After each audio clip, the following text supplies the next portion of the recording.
Olá, senhores, bom dia. É uma alegria estar com você depois de um bom tempo, não é? E eu ainda me lembro quando reunimos o nosso pequeno grupo lá na casa do irmão Daniel, não é? E eu, por um momento, de quando em vez, lá mesmo distante, eu fecho os olhos e posso ver aquele ambiente ali reunido, cada um no seu lugarzinho, né? Partilhando sua vida, partilhando comunidade. Foi uma experiência muito rica. E confesso que quando eu venho para aqui, eu fico pensando nas lutas e desafios que a igreja de Deus, os filhos de Deus enfrentam nesse país. São desafios assim grandes. E é um país, esse país tem sido objeto das bênçãos divinas de muitos modos. Esse país, ele ajudou a evangelizar muitos outros lugares no mundo. Inclusive o nosso Brasil, nós tivemos missionários daqui que foram para lá começar a obra naquele país. E muitos vieram para aqui buscar seus sonhos, sonhos de bom crescimento, mas aqui, econômico, e quando chegaram a esse país, aqui encontraram Cristo. Encontraram vida, um sonho que é eterno, não um sonho que é transitório, não é? Que às vezes a gente vem atrás de um sonho transitório aqui e acaba ganhando o sonho da eternidade. Então Deus tem modo diferente de conquistar as pessoas. Mas lamentavelmente muitos que vêm para cá acabam com a sua fé adormecida, soterrada, morta, e de repente se perde numa cultura tão individualista, materialista e secularizada. Esses talvez são os grandes desafios. Desafios que enfrentamos num país como esse. Um país multicultural, com muitas etnias, mas um país diferente e distante. Eu fico pensando nos desafios de viver longe dos seus familiares. Ontem eu estava sentando com o pastor Marco e a gente estava conversando e ele disse uma coisa assim que para mim foi muito positiva. Ele disse assim, separação de filhos. Ele falou assim, eu vou viver a eternidade com os meus filhos, então dá para viver separado aqui. Interessante a concepção das pessoas. Mas é um desafio longe dos familiares. É um desafio longe dos familiares. São desafios diversos. Há um desafio da tensão dessa questão da documentação, da imigração. É um desafio que muitos enfrentam nesse país. Eu fico pensando nos desafios assim de trabalho. A gente estava começando na reunião ali, intensa dedicação ao trabalho. Não é? Parece que quando chega essa época do ano, de fato acontece, se trabalha muito mais ainda. Então você vai estressando-se fisicamente. Um outro desafio, acabam construindo um país que, com o melhor das nossas vidas. Aqui veja, o momento mais produtivo da vida é gasto aqui no trabalho, na busca pela sobrevivência. São desafios. E às vezes olhamos para o futuro numa perspectiva e nos questionamos. Puxa, como é que vai ser amanhã? São desafios que enfrentamos. Outros desafios, as consequências dessa economia americana que é tão elástica. Ela cresce, explode e depois cresce, diminui e cresce de novo. Aqueles que estão estudando a economia sabem que é sempre assim. Por exemplo, viver com os desafios dessa última bolha, essa bolha imobiliária, quando explodiu, as consequências que gerou na vida das pessoas são desafios. Outros desafios que enfrentamos aqui é que os meninos aprendem, as crianças aprendem esse idioma de modo tão rápido e os adultos enfrentam uma grande dificuldade para labutar com isso. Eu fico imaginando isso. Não é? Outro desafio é que às vezes chega um momento na vida que os pais querem ir e os filhos querem ficar. E você tem que conviver com essas duas realidades. O que faço, o que não faço? São desafios. Eu fico olhando também um outro desafio. É uma falsa realidade do que está acontecendo no Brasil. Às vezes temos a impressão de que lá é o fim do mundo e que aqui é o paraíso. Ou lá o seu país não. Os cabo-verdianos é o fim do mundo, não se consegue viver. Às vezes desconectamos dos valores e realidade de quem de fato cuida e sustenta a gente, independente do lugar, da situação, do momento. São realidades e desafios. Então, quando eu fico pensando, eu fico imaginando. E até me lembro de uma mensagem que eu ouvi do Stanford West Stanford, aqui, ele pregou aqui em Chicago, e nós juntamos as informações. Eu participei de um seminário apresentado, e tem um vídeo, e Stanford diz uma coisa interessante, principalmente para vocês que vivem aqui, e para mim que vivo no Brasil, não é? Bem-vindo Minas Gerais. Okay? É interessante, Stanford falou uma coisa interessante. Ele disse assim: aqui não é o nosso lugar, estamos só de passagem. Stanford diz assim: aqui é o nosso acampamento. Ele disse algo que me impressionou, porque ele disse assim: se ouvirmos bem, nós marchamos sobre um som diferente. Nós vivemos num reino onde as coisas são diferentes. Então não podemos considerar esse o nosso mundo. Ele diz assim: as leis desse reino em que vivemos é tão diferente, porque lá, nesse reino, o pobre é rico. O maior é o que serve. O grande é o pequeno. Então vivemos num mundo diferente, numa realidade diferente. Então são desafios que se abatem sobre nós, em que queremos viver com os padrões desse reino ou com os padrões do reino celestial. Pensamos numa vida para o aqui e agora ou para o ali e o então? Os nossos planos são para esta vida somente, ou são planos para a eternidade? Quando olhamos esses valores, eu fico imaginando no mundo onde o nosso do reino de Cristo, onde o forte é fraco. Ele diz assim: o Senhor diz assim: olha, o meu poder se aperfeiçoa onde? Esse é um reino diferente. É um reino totalmente diferente. E nós temos que viver. São desafios que nós experimentamos aqui. E que, na realidade, nós não... Se você notar, o mundo aí fora vive diferente. Então, esta manhã, no tempo que vamos passar juntos, eu não queria pregar um sermão. Eu queria falar um pouco sobre espiritualidade, sobre o valor da graça, sobre as realidades do reino e sobre os elementos necessários para vivermos uma espiritualidade cristã que tenhamos a aprovação de Deus. E para começar, eu queria convidar que você abrisse a sua Bíblia aí no livro de Apocalipse. Apocalipse. Primeiro capítulo. Eu vou usar como base para construir o nosso bate-papo, que pode virar sermão e pode virar conversação.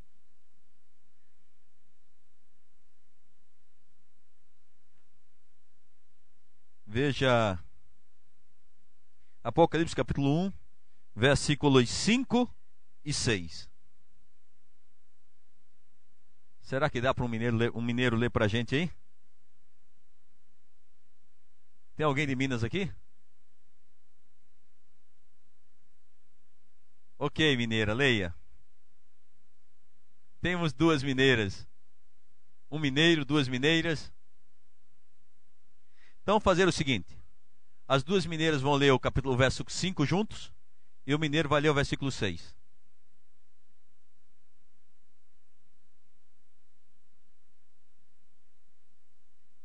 Leia.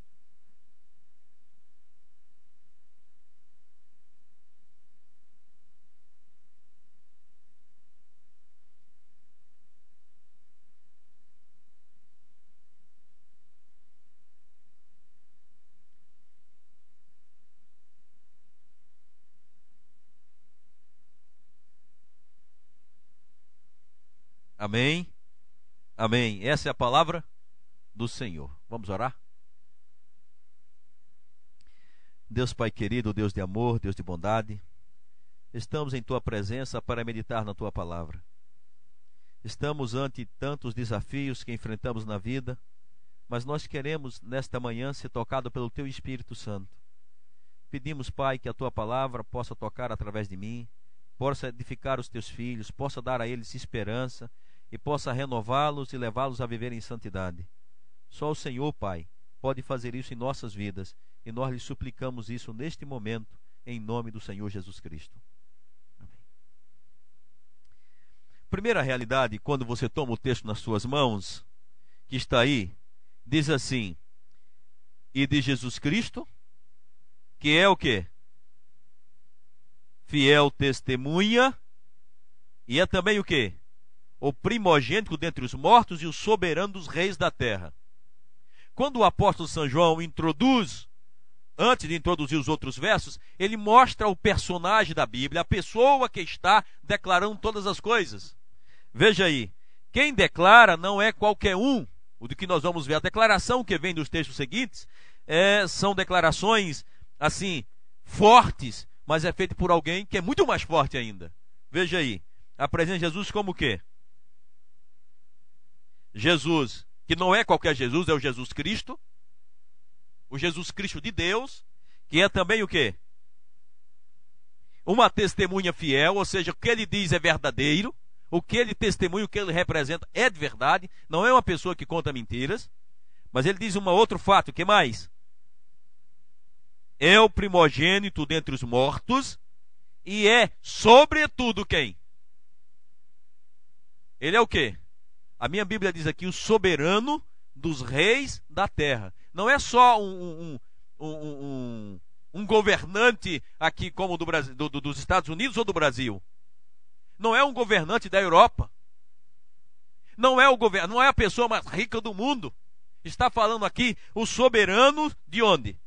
Dos reis da terra. E se você tomar emprestado o texto que está lá em São Mateus, ele é o soberano de todo o universo. Ele é o máximo. Então, olhar esse texto dentro dessa perspectiva, sendo quem está falando, a expressão que vem seguindo, elas demonstram uma realidade. E veja, a primeira afirmação que João faz após essa declaração, veja qual é. Que diz o texto? Que diz o texto? Ele o quê? Ele nos... Olha o texto. Ele nos ama. Quem nos ama? O soberano do universo, o rei de toda a terra, aquele que é a testemunha fiel, ele nos ama. Você já imaginou o que é o amor? Como é a reação sua para com alguém que você ama?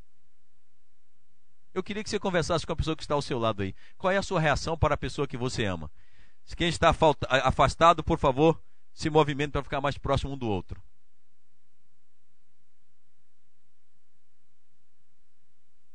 Os solitários agora estarão acompanhados. Veja. Ok? Então veja, converse com a pessoa. Qual é a sua reação com alguém que você ama?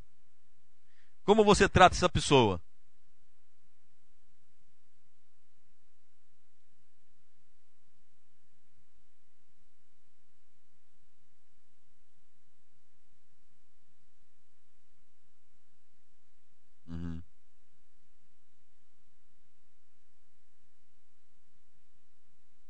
Converse, não fique sem falar. Qual é a sua reação com a pessoa que você ama? O que é que você faz?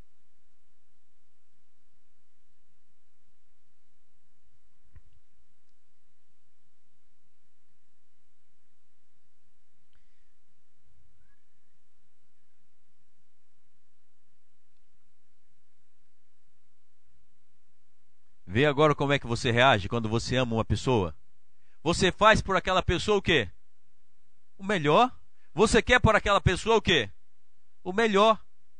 É assim que a gente é com a pessoa que a gente ama. Com quem amamos, a gente faz sacrifícios. A gente se arrisca. A gente padece necessidades. Então, quando você olha o texto bíblico, você vê que Jesus é apresentado aqui, o soberano do universo, é aquele que nos ama. E o apóstolo diz assim, ele nos ama. Você acha que é fácil chegar ao escritório de Obama? Fácil ou difícil? Muito difícil. Mas há alguns anos atrás, há décadas atrás, apareceu uma imagem daquele menino que era filho que é filho do presidente Kennedy. O garotinho saiu, eles tiraram a fotografia dele, o menino brincando embaixo da mesa do pai. Agora, por que esse menino tinha acesso à mesa do pai? Quando homens importantes do mundo tinham que marcar audiência. Porque esse garoto era objeto de quê? De amor. Era amor do pai. O pai amava o menino, não importava o que ele estava fazendo, o garoto era objeto do carinho dele, é manifestação de carinho. olhando para essa realidade do texto bíblico, Cristo nos ama. E pelo amor que Ele tem para conosco, nós temos acesso ao seu trono. E posso dizer para você que não há necessidade de eventos externos, como um documento de legalidade, para dizer, não, eu tenho esse documento, agora eu sou amado pelo Pai. Não existe isso. Talvez para ser cidadão americano, sim, você precisa. Mas para ser amado pelo Pai, eu não preciso disso. Ele simplesmente me ama. Pelo que eu sou. Como eu estou, Ele me ama. Independente do que eu fiz ou deixei de fazer. Esse amor é incondicional. Esse amor não é um amor relativo. É um amor profundo que a gente tem que experimentar. Sabe, não precisamos estar no Brasil ou aqui. Nós somos amados incondicionalmente pelo Pai. Sabe algo que eu acho que é extraordinário? Eu tomo a Bíblia ali no Evangelho de São Lucas. Pega o capítulo 10 de Lucas. Veja o capítulo 10. Veja o verso 38.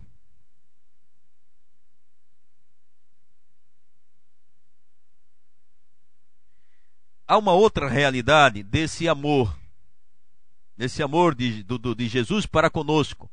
Veja o capítulo 10, versos de número 38 a 42. Será que tem alguém aqui do Pernambuco que poderia ler esse texto? Ou alguém que morou em Curitiba? Tem alguém aqui que passou férias em Curitiba recentemente? Quem? É? Londrina? Estive em Londrina tem uns 20 dias. Eu vou estar agora novamente no início de agosto. Uma excelente cidade. Parabéns, viu? Pode se orgulhar. Será que alguém poderia ler para a gente o texto que está no verso 38 a 42? Do 10.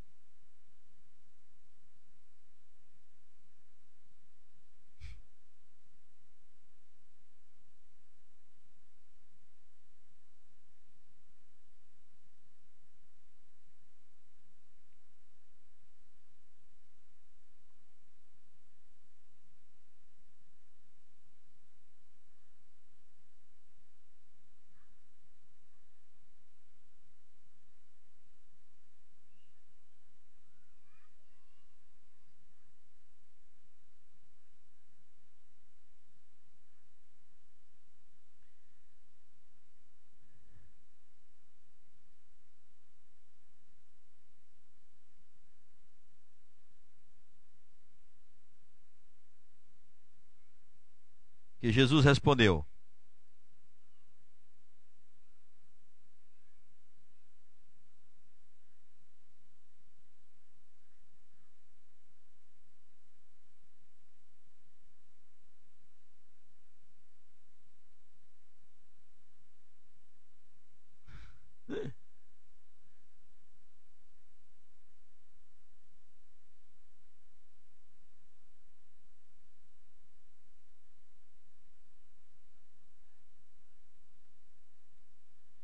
eu não sei que se você leu esse texto e percebeu que nesse texto o amor, o relacionamento não tem como fazer. Marta estava preocupada, olha, Maria tem que fazer porque tem que me servir. Mas Jesus diz assim, não, você Marta, tem paciência, porque Maria escolheu o quê? A melhor parte. Qual era a melhor parte? A melhor parte era desfrutar o quê? O amor de Jesus Cristo. Às vezes nós temos a compreensão que Jesus nos ama. Mas será que nós nos envolvemos de modo para desfrutar o relacionamento que gera esse amor? Porque amor não é só o que recebemos, só o que deram para a gente. O amor, ele é muito mais fluente quando você recebe e você dá. Então, quando lemos o texto bíblico, nós temos a compreensão aqui de que Deus nos ama. Mas quando lemos o texto também de Lucas, a gente vê que precisamos de ter um amor, uma troca relacional. Para que o amor possa ser mais fluente, não a partir de Deus, mas a partir de nós temos que gastar tempo para desfrutar desse amor. E a maneira que temos para desfrutar desse amor é gastar tempo estando com o Senhor. E embora as atividades e desafios aqui sejam grandes, o grande desafio nosso não é saber que Deus nos ama, é experimentar o amor que Deus tem dado para cada um de nós e possamos nos relacionar para dar fluência nesse relacionamento. E lamentavelmente, parece que a gente só tem dado fluência no ambiente da igreja, não no ambiente do dia a dia. Não sei se você vai entender o que eu vou dizer. Há pessoas que vivenciam o amor de Cristo só quando a Bíblia está aberta, não quando ela está fechada. Alguns anos atrás, eu vivi uma experiência que marcou assim, e que foi assim, eu diria assim, não sei se os meninos que jogam videogame sabem melhor do que aqueles que não jogam. Às vezes você está jogando videogame e você enfrenta assim aquele momento em que você pega e tem que enfrentar o chefão para mudar de fase, ok? Não sei se você já brincou. Então, é quando você vence o chefão, você muda de fase. Você tem novos desafios. Na minha carreira cristã, eu comecei a ter uma visão assim. Eu fui criado e educado que eu tinha de pegar a Bíblia, eu tinha que ler a Bíblia. A Bíblia era mais importante que qualquer coisa. Para mim, a Bíblia, em alguns aspectos, ela chegava a representar a pessoa de Jesus. E eu lembro que um dia eu estava num local, o pastor estava pregando, e ele falou, era um tema que nós chamamos em teologia como cristologia, o estudo de Cristo, da pessoa de Cristo. E ele estava apresentando Cristo como a divindade de Cristo, e foi apresentando, e havia no ambiente que estávamos trabalhando, participando do encontro, do seminário, uma imagem grande da pessoa de Cristo, que estava ali por casualidade. Não foi algo que se colocou pensando, estavam ali por casualidade. E quando ele começou a falar, eu comecei a olhar. E eu comecei a perceber que Jesus é muito mais do que a Bíblia. Jesus é muito mais do que a igreja. Jesus é muito mais do que o espaço onde que estamos. Jesus é muito mais lugar, é muito mais do que a coisa que estamos fazendo. O problema de Marta aqui, que Jesus desafia, é que Marta estavam fazendo as coisas sem perceber que Jesus estava ali. Por isso o mestre olha para Maria e para Marta e diz: Marta, Maria escolheu a melhor parte, porque estar com Jesus não tem a ver com fazer coisas. Tem a ver, você vai andando na caminhada, ele está com você. Você está conversando, ele está com você. Você vai no carro, ele acompanha você. Você está lá no barco, ele está com você. Ou sobe no jet ski, ele está também. O ambiente é irrelevante para desfrutarmos a pessoa de Cristo. Então, muitas vezes, nós temos a consciência que Jesus nos ama, mas vivemos a realidade como se não tivéssemos amor por Ele. Já viu pessoas que às vezes dizem que amam e está com outro ali, nem se importa que ela exista? Às vezes, sabemos que Jesus nos ama, mas agimos como se fôssemos indiferentes a Ele. Foi o catolicismo romano que separou a vida prática da gente, o que a gente está fazendo, da presença de Cristo. Começou a passar uma ideia assim: olha, só é sagrado e só é religioso aquilo que acontece no ambiente da igreja, aquilo que é feito pelo líder, pelo sacerdote religioso. Ele separou nesse contexto a ideia de que quando você está trabalhando, Jesus está com você, vivendo um relacionamento de amor. Caminhamos pela vida como se, e hoje você enfrenta uma depressão e alguém diz assim: mas eu estou em depressão, Jesus me abandonou. Jesus está com você, o amor é o mesmo. Às vezes nós vivemos assim como se fosse um ambiente emocional da graça. Ah, não, se tudo está bem, ele me ama. Se tudo não está funcionando, ele não me ama. Não existe isso no texto bíblico. O amor de Cristo por nós é incondicional, independente da situação que eu estou. Não importa se eu caí lá em pecado e me acabei e lá me desapareci. Ele me ama de modo incondicional. Ele está me amando do mesmo jeito. A dificuldade é que eu não consigo. A dificuldade minha, muitas vezes, é o problema de Maria. Eu quero fazer para ser amado. E na realidade, eu não preciso fazer nada para ser amado. Eu simplesmente já sou amado de graça pelo Senhor Jesus Cristo, de modo incondicional, independente daquilo que eu penso, faço ou deixo de fazer. Eu não preciso pagar para ser amado. Eu não preciso devolver o dízimo para ser amado. Eu não preciso dar oferta para ser amado. Eu não preciso trabalhar, me matar para ser amado. Eu sou amado de modo incondicional. Agora, isso que faço é parte do meu relacionamento amoroso com Ele. Essa realidade, é por isso que o texto o apóstolo São João, quando ele escreveu o Apocalipse, diz assim: Cristo me amou. Mas com que tipo de amor? Com que tipo de amor? Pegue a sua Bíblia, vamos ler esse verso. Em Jeremias 31, verso 3. Não me disseram quanto tempo eu tenho. E eu prometo que antes da meia-noite eu termino. Jeremias capítulo 31, verso 3. O que diz a palavra? Dá para ler?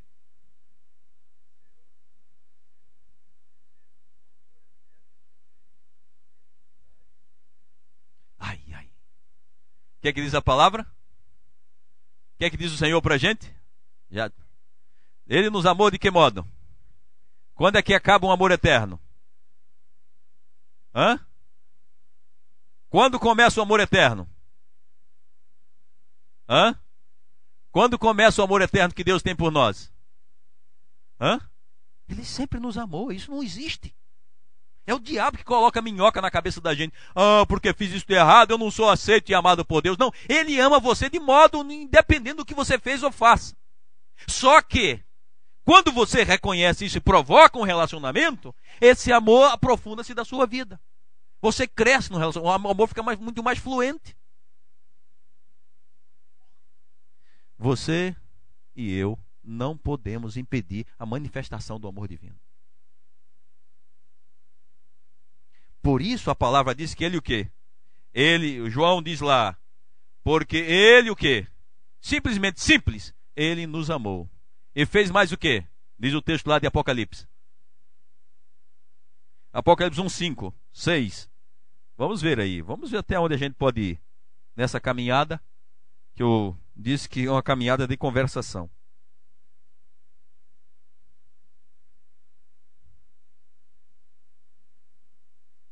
Acha que a gente pode cantar um hino? Mais um hino agora? Vamos cantar o 386? Eu quero que você pense na letra desse hino.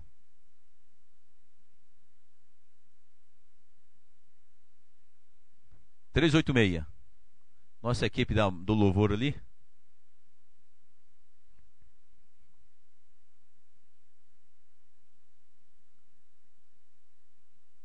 Olha. Ok.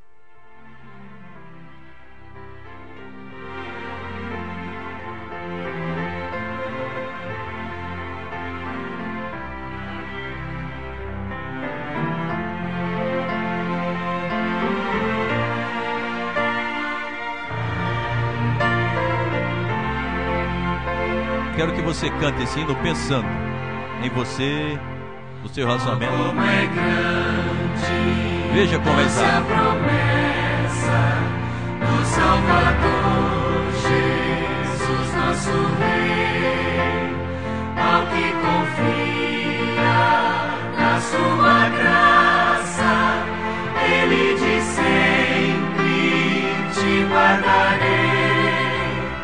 Oh, não temas, oh, não temas, pois eu contigo sempre serei. Oh, não temas, oh, não temas, pois eu nunca te deixarei. Eu sou teu Deus,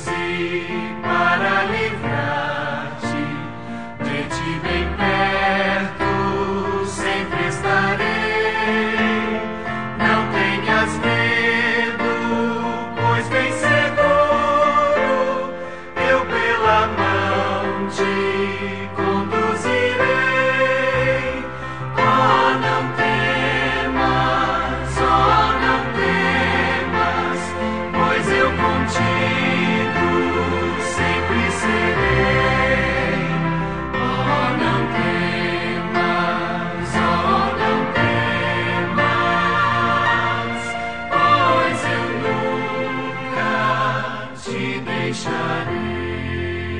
Daí basta. Segura aí. Gente, isso é o amor incondicional de Deus por nós. Agora, o texto não para aí, ele diz mais um pedacinho que nós poderíamos conversar sobre ele. Quer dizer, conversar, eu falo e você vai processando na mente e conversa com quem está ao seu lado. Ok? Verso, o que diz o verso? Porque ele nos amou e fez o que mais conosco? Finalzinho do verso 5. Apocalipse 1, verso 5, final dele. Porque ele nos amou e o que mais? E no seu sangue nos lavou, a minha Bíblia diz assim, e nos libertou dos nossos pecados. E se você olhar isso, é a realidade que está lá em Mateus capítulo 1, verso 21. Dá para pegar na sua Bíblia aí? Vê se alguém de Cabo Verde lê para a gente. Mateus capítulo 1, verso 21. 1, 21. Depois o Kleber vai ler o próximo texto.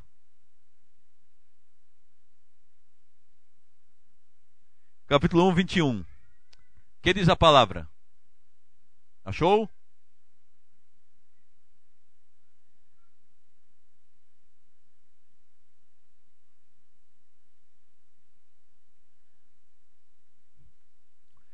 Então veja, Jesus faria que coisa? Ele salvaria, libertaria o seu povo dos pecados. Mas não fala do pecado do povo lá fora, mas ele fala da realidade do pecado do povo de Deus. Olha, se você olhar o texto, é uma promessa de libertação. A libertação aí não é cadeia dos romanos. Porque quando João escreve essa parte da Bíblia, os romanos, Jerusalém tinha sido acabada. A libertação parece ser muito mais ampla. Não é só não é uma libertação física, é uma libertação muito mais ampla. É uma libertação emocional, é uma libertação espiritual, é uma libertação relacional, é uma libertação muito mais ampla. Muitas vezes nós nos esquecemos do papel de que Jesus Cristo veio para nos libertar. Ele nos liberta do cigarro, nos liberta da vaidade, nos liberta da fofoca, nos liberta da novela, ok? Falando para alguém aqui. Nos liberta da novela. Nos liberta de que mais? Do ciúme e da inveja. A libertação é muito mais ampla. A libertação é tão grande que nos liberta de nós mesmos, de nossas raízes culturais. Ele simplesmente nos liberta, ele quebra as correntes. Talvez o nosso grande problema é entender o que esta libertação é. E mais ainda, Jesus, na sua palavra, ele nos liberta dos nossos próprios pecados. Porque eu digo assim, veio salvar o seu povo dos seus pecados. É uma libertação. Às vezes nós temos pessoas que cometeram um pecado há 10, 15, 20, 30, 40 anos. Isso vem acarretando a sua vida. Aquela consciência de pecaminosidade. Quando a gente vai observando, tem gente que na semana passada, hoje de manhã, hoje aqui na igreja, cometeu pecado, mas ele liberta ainda. E isso aqui, gente, não tem a coisa com que fazer. Eu não preciso obedecer para ser liberto. Eu não preciso fazer nada. A libertação, eu tenho que tomar posse em Cristo Jesus e viver como quem tomou posse. A nossa maior dificuldade é imaginar que o meu fazer, porque eu faço isso, porque eu obedeço aquilo, eu estou liberto. A liberdade vem pelo que Jesus faz e não pelo que eu quero fazer. Não vem pela minha atividade nenhuma. Eu não tenho nem mérito, porque a palavra diz, quando eu creio, a Bíblia diz assim, até o querer e o efetuar vem de quem? Então é toda a ação de Deus. O máximo que eu vou dizer, eu posso fazer assim, Senhor, eu aceito. E Ele faz o resto. Então, dentro da luz dessa realidade, nós temos que compreender. Se há algum pecado, amado, que abate a sua mente, alguma lembrança, se o diabo fica lhe perseguindo porque aconteceu alguma coisa e você não conta, ninguém sabe, só Deus sabe, e você está aflito, creia, confesse, Jesus te liberta. Essa é uma libertação incondicional. Você sabe uma das causas da enorme depressão que tem tomado os seres humanos hoje em dia? Se deve a muitas coisas que a gente não conseguiu trabalhar e levar a Cristo, que vão nos afligindo a cada dia. Então não importa o que aconteceu, Jesus te libertou. Talvez as consequências você vai seguir com elas, Mas Jesus ainda pode fazer mais. Se ele achar melhor, ele acaba com as consequências. É a proposta de apagar, de vida nova, de restabelecimento. Isso é tão extraordinário que o Evangelho de João diz assim: se o Filho vos libertar, que diz a palavra, verdadeiramente sereis o quê? Livre. E isso aqui eu queria dizer para vocês esta manhã. Essa liberdade não tem a ver com quebrar cadeias. Que quebrar as correntes das cadeias. Essa liberdade tem a ver com questões emocionais, questões espirituais, com hábitos. Tem gente que diz assim: eu não consigo vencer. Jesus diz assim: eu te liberto. Mas eu não aceito. Eu te libertei. Eu me lembro de uma realidade em que havia algo que eu senti que estava me pressionando, me puxando para baixo. E eu não vou conseguir, vou cair. Jesus disse assim para mim: eu te libertei para que você fosse livre, não para que você caísse de volta. Puxa, para mim aquilo foi assim. Você sabe que às vezes você ouve assim, tchum, né? Puxa vida. A libertação, ela é exclusiva da pessoa maravilhosa do Senhor Jesus Cristo. Agora, nós temos que tomar posse. Às vezes Jesus tem um gênio, tem um ódio, tem um vício, tem o que mais? Me ajude aí. Tem manias, tem hábitos. Não, porque eu sempre vou por esse caminho. Jesus disse: eu vou te libertar desse caminho, vou te dar um caminho melhor.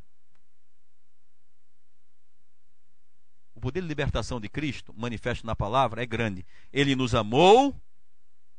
E por que Jesus me liberta? É pelo que eu fiz? Por que ele me liberta? Porque ele me ama. Então você veja, há uma cadeia que se desenvolve. João faz assim: o Deus Todo-Poderoso do universo, da terra, ele te ama. Porque ele te ama, ele faz o quê? Ele te liberta. Agora, o que a gente tem que fazer? Tomar posse dessa liberdade. Viver como quem está liberto.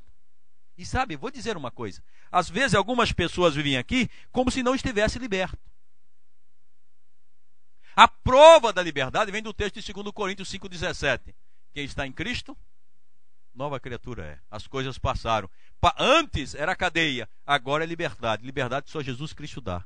Isso não tem a ver, posso dizer, com a aprovação de pastor, com a aprovação da igreja, com a aprovação de João ou de B. Jesus te libertou. Essa é uma liberdade que só Jesus dá. E ele dá um carimbo assim, ele pega um carimbão grandes assim: liberto. Você sabe quando você vai ali, quando aqueles que entramos ali pelo... Você vai ali, que você aproveita assim, que o camarada dá o carimbo, aí você olha, quantos dias, quantos meses, né? Quanto tempo? Você recebeu o carimbo, vai-se embora. Essa é a liberdade que Jesus dá. Eu acho que cada um de nós temos que reavaliar que área de Jesus. Eu preciso reconhecer que Jesus me libertou. Posso dizer mais? Jesus nos liberta dos falsos amores. Eu me lembro que uma vez meu coração foi atraído por uma pessoa. E eu sabia que aquela pessoa não era pessoa de Deus. E meu coração estava aquecido por aquela pessoa. E orei: Senhor, tire esse amor que eu tenho por pessoa tal. E ele... Por quê? Porque ele liberta. Me libertou. E eu, como um passarinho, fui viajando. A gente precisa de reconhecer que a liberdade não é uma liberdade aparente, é completa. E a palavra prossegue mais ainda. Ele nos amou e nos libertou dos nossos pecados por meio do seu sangue. E fez o que mais? O que diz a palavra? Verso 6. Vocês querem ir para casa? Vamos mais um pouquinho. Ele nos fez o quê? Sacerdotes. Ele nos fez reino e sacerdote. E eu me assombrei. Eu disse: meu Deus do céu. Olhando para mim, ele me fez reino e sacerdote dele. Por quê? Aí vem a cadeiazinha. Ele tem autoridade para fazer rei de mim e sacerdote. Reino e sacerdote dele. Por quê? Porque ele é rei. Ele é o monarca do universo. Segundo, o que ele tem mais? Ele nos ama. Depois, nos libertou. E por que me libertou? O que ele faz? Meu filho, você está livre, agora você vai... Eu lhe convido, você vai ser meu reino, vai trabalhar, vai viver no meu reino e sacerdote. Agora, dá para viver com um rei que ama a gente? Desculpe a comparação que faço, que fica mais próximo aqui de nós. Imagine se Obama amasse você. Facilitaria muita coisa, não é? Sim ou não? Agora, aqui o que nós vivenciamos é a realidade de que Ele nos ama, Cristo nos ama. E Ele nos fez seu reino e sacerdote. Agora, o que é ser sacerdote de Cristo? O que é ser sacerdote de Cristo? Eu queria terminar, se vocês tiverem paciência, eu termino mais 10 minutos. Pode ser? O que é ser reino e sacerdote? O que é ser um sacerdote de Cristo? Dá para você conversar com quem está ao seu lado? Para você, o que significa ser um sacerdote? 1 minuto. Dá para se movimentar, irmã Leila? Klebe, o que significa ser sacerdote?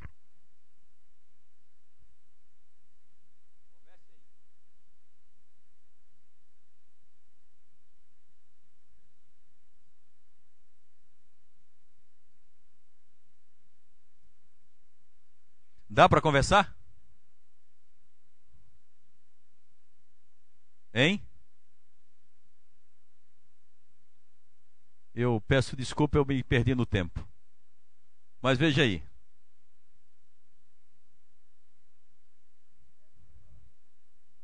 Ok? Gente, o que é um sacerdote? É um representante, certo? O sacerdote é aquele que representa Deus, as pessoas perante Deus, e também representa Deus como um profeta também perante as pessoas. Então você tem esse papel duplo. Esse papel duplo. Se Jesus, Ele nos ama, Ele é o Rei do Universo, Ele nos ama, Ele nos libertou, nos fez seu reino e sacerdócio. Agora, o que faz um sacerdócio? Representa quem? Deus. Nesse caso, Jesus não é só Rei. Jesus Cristo é Rei, é Deus e Rei. Ele é Rei e sacerdote ao mesmo tempo, mas Ele nos fez sacerdotes seus. Agora, se você toma o texto sagrado, ele nos ensina algumas realidades. Por exemplo, eu queria que nós lêssemos aqui um texto só de 2 Coríntios. 2 Coríntios capítulo 2.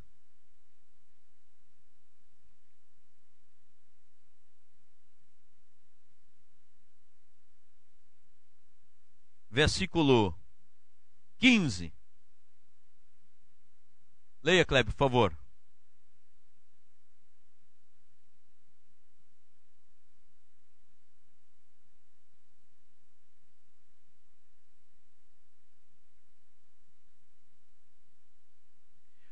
Qual é a melhor característica que o texto bíblico traz para sacerdócio aqui? Sacerdote é ser um perfume de Cristo. É representar a Cristo na sua vida para as pessoas. Então, olhando esta realidade, nós percebemos que ser sacerdote, diz a Bíblia, é ser um perfume, é ser uma carta aberta de Cristo, e se vai ler mais o texto, é ser um ministro da reconciliação. O sacerdote é aquele que vive, porque Jesus nos ama, nos fez reino e sacerdote, nós vivemos. E porque Ele nos ama e nos fez reinos e sacerdote, nós devemos viver como? Para servir que reino? Servir o reino de Deus. E como servimos o reino de Deus aqui na terra? Sendo para Deus coisa simples, um perfume suave que toca na vida das pessoas. O indivíduo fala comigo, eu sou carta viva. O indivíduo fala comigo, eu sou reconciliação, eu sou ministro da reconciliação. E olha, eu não preciso ter um título de pastor para ser ministro da reconciliação. Eu queria desafiar vocês esta manhã, que vive com tantos desafios aqui, que enfrentam tantas realidades, que independente de quem você é, você saiba, o Rei do Universo, o que é que Ele sente por você? Amor.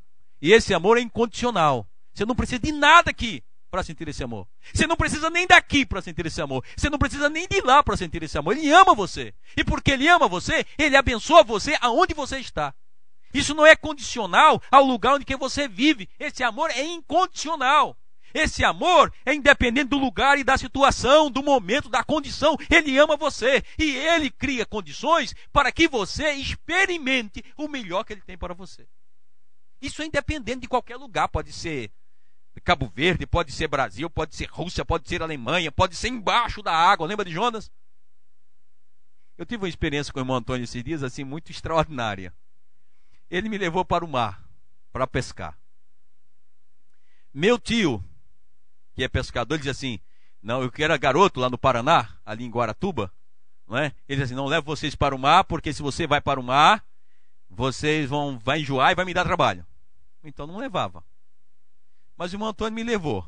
Ele a princípio falou assim, olha, você não pode passar no McDonald's e comer. Mas aí passamos no McDonald's, não pode comer antes, aí passamos, mas mesmo assim passamos no McDonald's e comemos. Júnior me ajudou, você come dois sanduíches.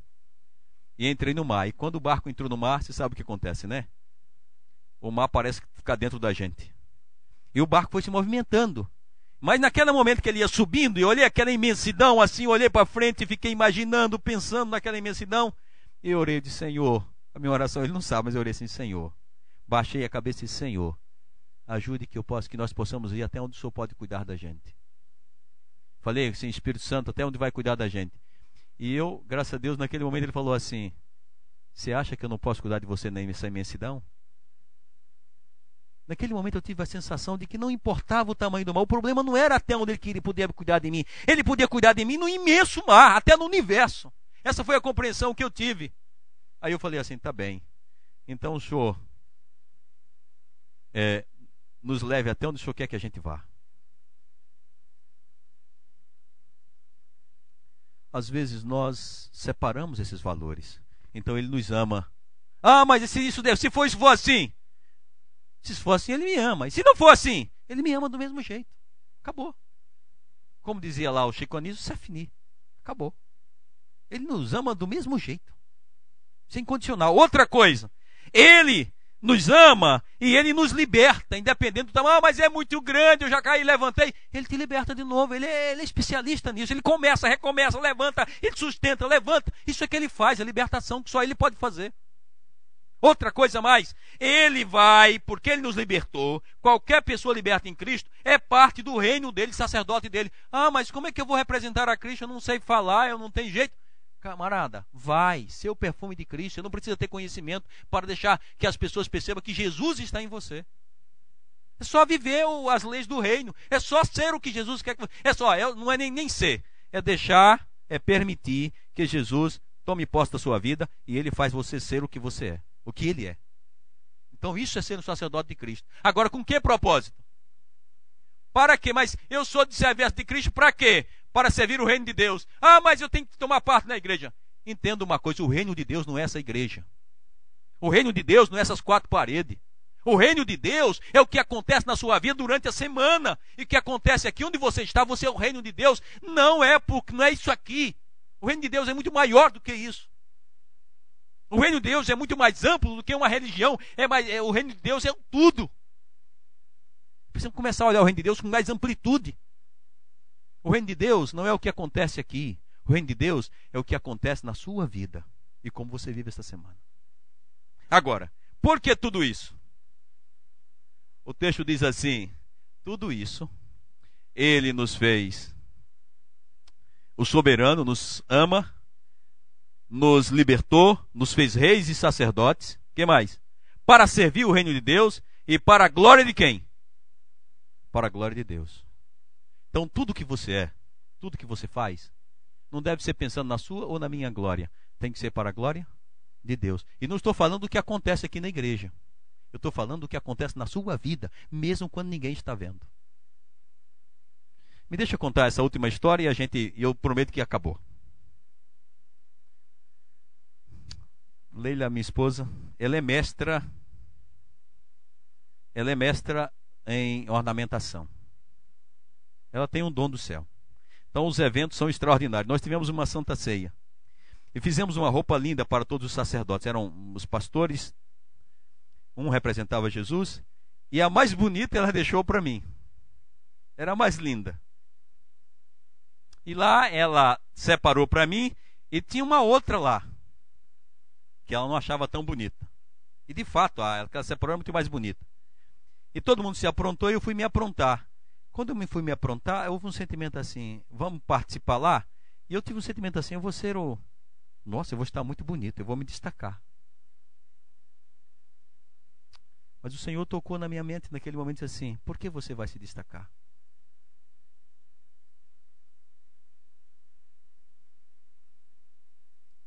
E eu percebi, se eu vestisse aquela roupa daquele jeito, eu não estava fazendo para a glória de Deus. Talvez para agradar ela, primeiro agradar a mim mesmo, que eu estaria em evidência, e não era para a glória de Deus. E eu, tá certo, tirei aquela roupinha, graças a Deus, vesti a outra e fui. Ela me reclamou, não falei nada, mas não era outra. Eu deixa isso aqui. Eu pude participar da ceia com a sensação de que eu estava de fato glorificando a Deus. Não importa o que você faça aqui na igreja, ou o que você faça lá fora, se você fizer para a glória de Deus, você está cumprindo o propósito de Deus para a sua vida. E meu apelo esta manhã é que você, independente de que você é, independente da idade que você tenha, do conhecimento que você tem, da fluência que você tem desse idioma, da situação em que você está no momento, viva para a glória de Deus, porque Ele separou você para isso. E o mais, não importa, porque você vai desfrutar disso na eternidade, em nome do Senhor Jesus Cristo. Tá bom? Meu apelo é que Deus abençoe e toque a sua vida de modo diferente do que Ele já tem feito até agora. Mas isso, você tem que dizer: toca-me. E Ele vai tocar você. Tá bom? Alguém esta manhã gostaria de dizer para Jesus: Jesus, o Senhor me conhece, de tudo que ouvi, eu queria que o Senhor tocasse na minha vida de um modo especial. Eu queria que você falasse com Deus, não dissesse nada para ninguém. Mas depois que você pensar e decidir, fique de pé. Você vai pensando em que área da sua vida você quer que Deus toque. Você sabe onde Ele vai mexer para viver para a glória dEle.